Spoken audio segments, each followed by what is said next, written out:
विदेश नीति और विदेश मंत्रालय।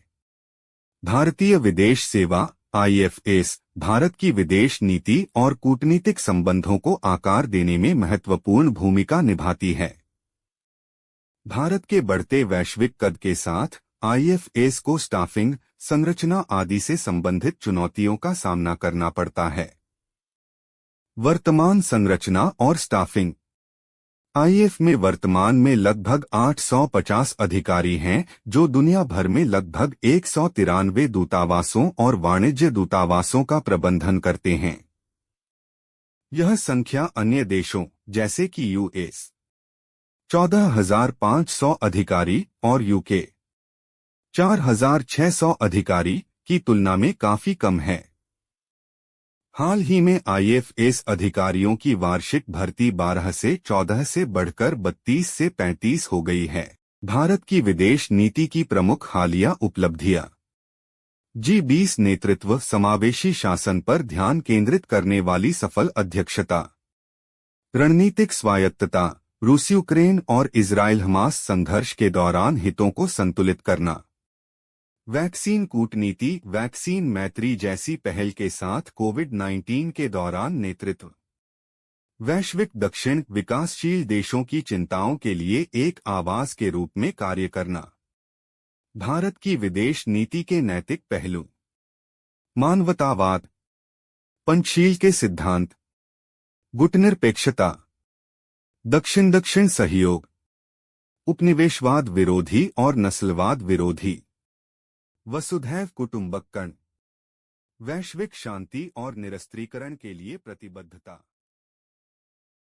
विदेश मंत्रालय के सामने चुनौतियां।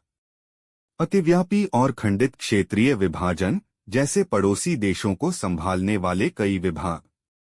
क्षेत्रीय समूहों में असंगतताएं, जैसे ईरान 4 तुर्की प्रासंगिक विभागों के अंतर्गत नहीं आते हैं। मात्रात्मक इफ्स अधिकारियों की कमी। अधिकारियों की भर्ती की धीमी दर। विदेश में तैनात अधिकारियों और दिल्ली में तैनात अधिकारियों के बीच समर्थन में असमानता। रोटेशनल पोस्टिंग सिस्टम भाषा प्रशिक्षण आदि के लाभों को कमजोर करता है। साइबर सुरक्षा, अंतरिक्ष नीति और एआई जैसे महत्वपूर्ण क्षेत्रों में इन-हाउस विशेषज्ञता की कमी। विदेश मंत्रालय द्वारा हाल ही में उठाए गए कदम। विदेश मंत्रालय में नए प्रभाग नीति, योजना और अनुसंधान प्रभाग। समकालीन चीन अध्ययन केंद्र।